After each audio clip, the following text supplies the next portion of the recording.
Les titres de ce savant soir, pénurie de ciment, la BMCRF tape du poing sur la table.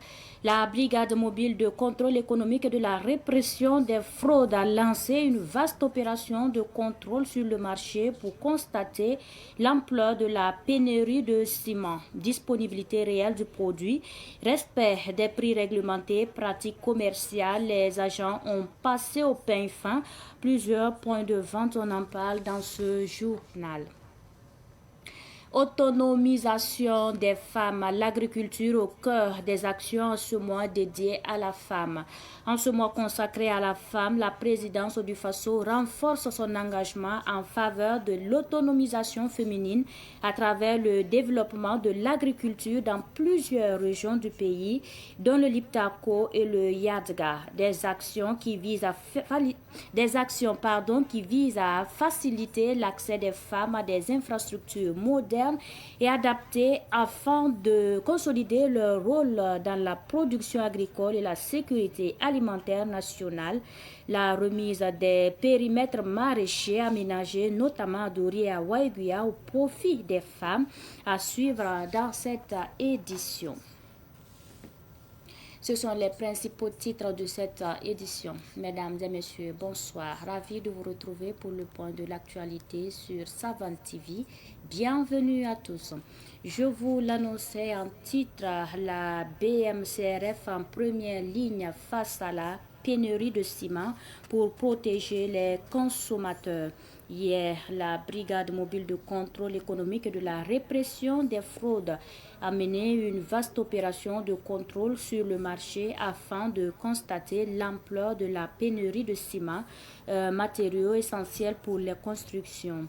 Cette mission poursuit deux objectifs qui sont de vérifier la disponibilité du ciment sur le marché et s'assurer que les prix vendus aux populations respectent strictement la réglementation en vigueur.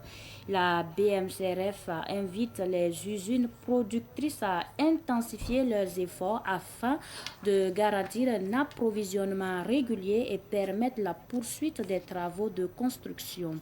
La BMCRF a également encouragé les consommateurs à dénoncer toute tentative de hausse illégale des prix en appelant les numéros verts que sont le 80 0011 84 ou le 80 0011 85.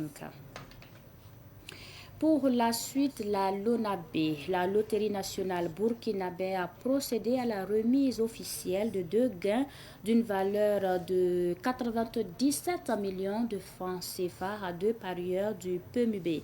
La cérémonie de remise s'est tenue aujourd'hui au sein de l'agence Ouaga 3. Sidiki Cabré nous en dit davantage.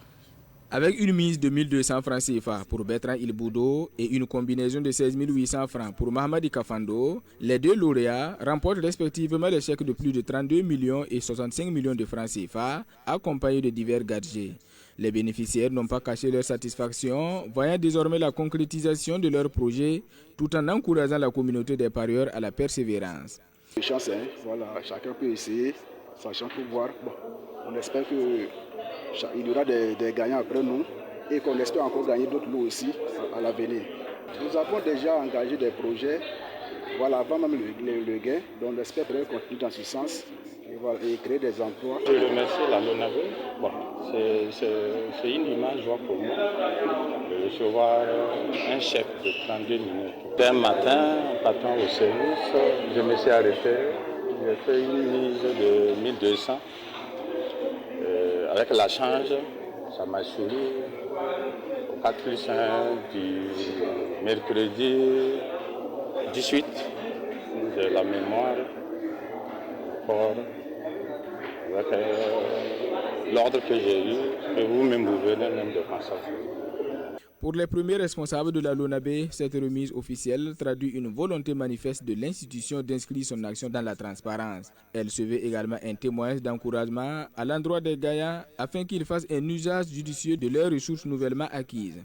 C'est pour encore dire au public burkinabé que la LONABé est présente et la LONABé joue la transparence. Et encore, c'est l'occasion aussi de féliciter les parieurs, les gagnants, souhaiter un bon usage des gros lots qu'ils ont eu à gagner et inviter ceux-là qui hésitent toujours à franchir le pas. Les lots peuvent te permettre de réaliser tes rêves, de réaliser les rêves de ta famille et de contribuer également à la réalisation socio-économique de notre pays, le Burkina Faso. La direction de la LONABE a conclu en félicitant les gagnants, les invitant à investir ses capitaux dans des secteurs porteurs et créateurs d'emplois afin de contribuer activement au développement socio-économique du Burkina. Semaine nationale de la culture SNC Bobo 2026. Le Ghana, pays invité d'honneur. Le Ghana est officiellement le pays invité d'honneur de la 22e édition de la SNC 2026 prévue du 25 avril au 2 mai prochain à Bobo Dioulasso. Le ministre de la Communication, de la Culture, des Arts et du Tourisme du Burkina Faso, Gilbert Ouedraogo, accompagné de l'ambassadeur du Burkina au Ghana, David Cabré, ont transmis l'invitation aux autorités ghanéennes. Les autorités du Ghana ont accepté que le Ghana soit le pays invité d'honneur de cette 22e édition de la SNC Bobo 2026. Cette participation devrait contribuer au renforcement des relations bilatérales entre le Burkina Faso et le Ghana. L'actualité dans un autre registre pour poursuivre. L'Église des Assemblées de Dieu, Temple évangélique Grâce et Victoire, a lancé hier la 13e édition de son colloque Zion. Cet événement offre aux fidèles chrétiens l'opportunité de renforcer leur foi et de prendre de la hauteur spirituelle. Le programme se déroulera du 3 au 8 mars 2026 au sein de l'église située à Ouaga 2000. Il permettra également d'éclairer les participants sur les distinctions entre les coutumes testamentaires et les traditions ancestrales. Nous en savons davantage dans ce reportage signé Samuel Moko.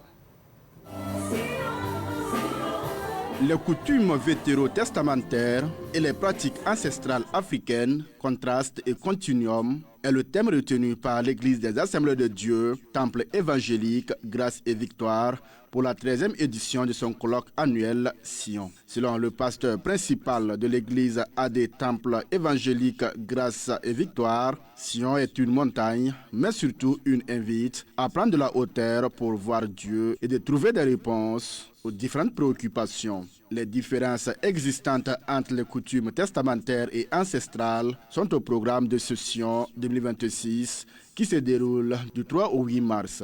C'est vrai qu'il y a un continuum pour nous, Africains, dans la compréhension des choses, des pratiques, des coutumes bibliques, mais il y a aussi, surtout, un contraste.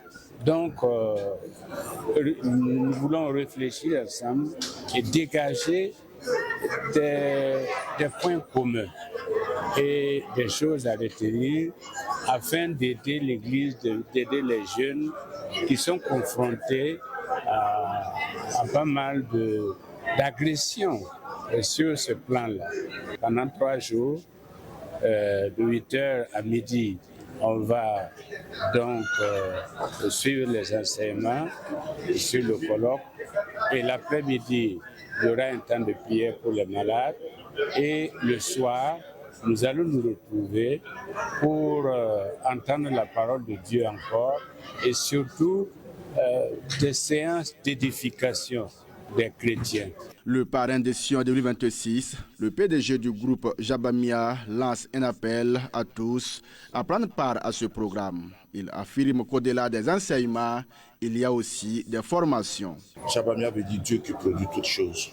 Alors, puisque nous prônons les valeurs spirituelles, je pense que c'est toute une logique d'accompagner aujourd'hui cette enfance spirituelle qui rentre vraiment en droite ligne avec les valeurs que nous prenons au sein de nos différentes structures. J'aimerais déjà inviter tout le monde à se joindre à nous parce qu'au-delà des différents enseignements, comme le Père spirituel a dit, il y a toute une formation derrière. Ce programme Sion de l'Église des Assemblées de Dieu, Temple évangélique, Grâce et Victoire, qui est à sa 13e édition, a pour orateur principal le professeur Abel Ndjerariou du Tchad et l'apôtre Martin Cabré. La 13e édition se déroule du 3 au 8 mars à l'église AD Temple évangélique, Grâce et Victoire, située dans le quartier Ouaga 2000.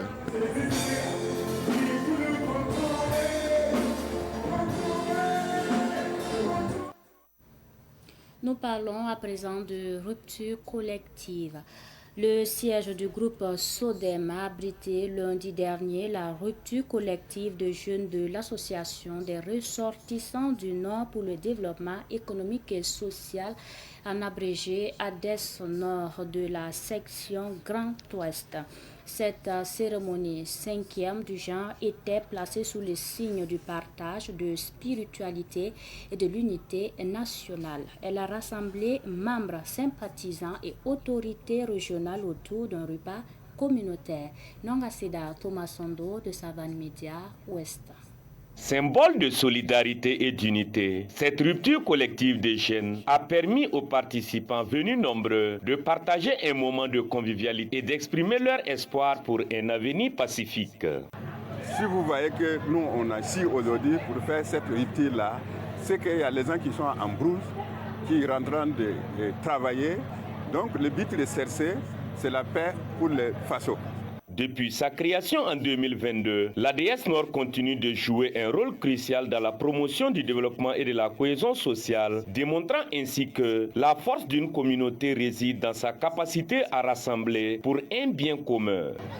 Les objectifs associés par l'ADS Nord aujourd'hui, ça fait la 5e fois qu'on est en train d'organiser avec les ressortissants de l'ADS Nord pour les ruptures collectives des mois de carême bénis, et que nous on souhaiterait réunir tous les ressortissants du Nord avec les communautés musulmanes, avec les ressortissants de Gros du Lasso pour faire les ruptures collectives, prier bon Dieu que la paix revienne dans notre cher pays Burkina Faso. Cette rupture collective, 5e du genre, n'est qu'une étape d'un parcours qui aspire à renforcer les liens entre les populations du Nord et à œuvrer pour une paix durable. En mettant en avant la prière comme un acte fédérateur, l'association rappelle à chacun que la stabilité du pays nécessite l'engagement de tous, indépendamment des origines et des croyances. Les membres de la fondation Al-Bouchra étaient également lundi dernier à l'école coranique Cheikh Adama Soro pour une rupture collective du jeûne de Ramadan. Écoutons à ce sujet Amadi Adama Soro, président de la fondation Al-Bouchra. Cette année encore, la fondation Al-Bouchra, à travers ses premiers responsables, a donc pris l'initiative, comme cela a été le cas depuis 18 ans, de venir rompre le jeûne à l'école coranique Cheikh Adama Soro. C'est depuis donc 2008 que cette initiative est lancée par la fondation. L'objectif, c'est de partager ensemble la nourriture à l'occasion du mois béni de Ramadan. C'est juste pour magnifier ce mois sacré, de lancer un appel à toutes les bonnes volontés, de se donner la main, de faire en sorte que l'élan de solidarité pour lequel l'islam a donc appelé les fidèles musulmans à ce que cet élan puisse s'étendre sur beaucoup de personnes, sur beaucoup de concessions. Ici, nous sommes dans une école coranique et comme vous le savez, les pensionnaires des écoles coraniques n'ont pas assez de soutien. C'est la raison pour laquelle la Fondation Al-Bouchra, malgré la modicité de ses moyens, a jugé utile chaque année, depuis donc 2018, de partager avec les pensionnaires de cette école le peu que la Fondation a. Nous remercions le fondateur de l'école coranique Cheikh Adama Soro, qui a récemment donc célébré les 60 ans de son école. C'est une grâce divine. Nous souhaitons donc que cela puisse se perpétuer et que nous qui allons donc assurer la relève puissent avoir la longévité, la santé et la lucidité nécessaires pour conduire cette action. En ce mois consacré à la femme, nous parlons d'autonomisation des femmes. Un périmètre aménagé de 2 hectares pour les femmes de Dori dans le Liptako. Le ministre directeur du cabinet du président du FASO, Anderson Meda, a procédé hier à Dori à la remise et en a profité pour inviter les bénéficiaires à un bon entretien et à une exploitation optimale du site. Le récit de Salifa Sandwiti.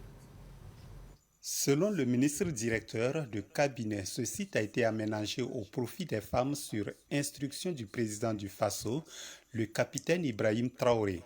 C'est une suite logique de l'action réalisée l'an dernier dans le village de Zongo à Lumbila dans le cadre de la commémoration du 8 mars. Cette initiative se poursuit dans plusieurs régions. Cette année, 6 régions sont bénéficiaires et nous allons continuer le travail pour les autres régions, a souligné le capitaine Meda. Le ministre directeur de cabinet du président du FASO rappelle qu'il est important d'accompagner les femmes et de leur donner les moyens pour leur permettre de s'épanouir, de s'exprimer et d'agir dans la dynamique commune du développement du Burkina.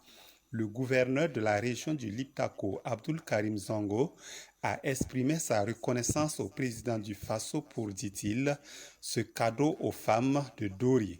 Nous prenons l'engagement de former correctement les femmes qui vont exploiter ce périmètre et de les suivre dans le travail qui sera fait, a-t-il soutenu. Ce périmètre aménagé et équipé est un grand joyau pour nous les femmes de la région parce qu'il va booster nos économies et participer à notre épanouissement, a relevé la représentante des bénéficiaires, la secrétaire générale de la coordination régionale des organisations féminines du Liptako, Alimata Lompo. Elle a exprimé sa reconnaissance au capitaine Ibrahim Traoré au nom de toutes les femmes pour cette action. Dernier point de ce journal, nous parlons toujours d'autonomisation des femmes dans l'agriculture et cette fois-ci dans la région de Yadga. C'est le ministre conseiller à la présidence du FASO, Alfred Ouedraogo, qui a procédé à la remise de périmètres maraîchers aménagés de 3 hectares aux femmes de la localité. Les détails toujours avec Salifa Sandwiti.